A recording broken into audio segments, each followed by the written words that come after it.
Biz charchadik.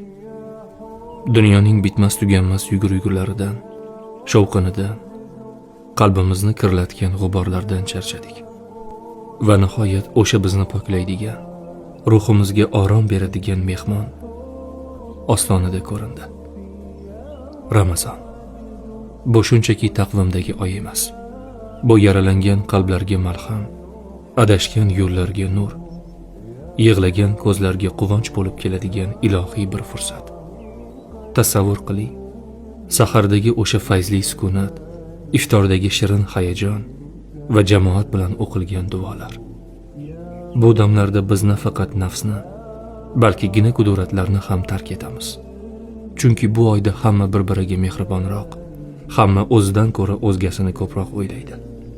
Balki siz gunohlarim ko'p, bu yil qanday kutib olar ekanman deya hijolatdadirsiz.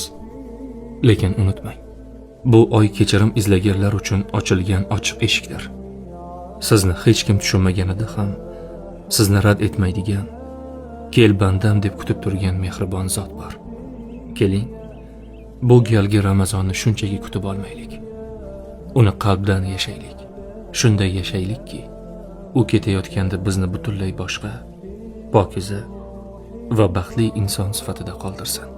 Agar Ramazonni munosib tarzda o'tkazish uchun nima qilish kerakligini bilmasangiz, Ramazonni qanday o'tkazamiz nomli 90 daqiqalik audio kitob tayyorlab qo'ydim.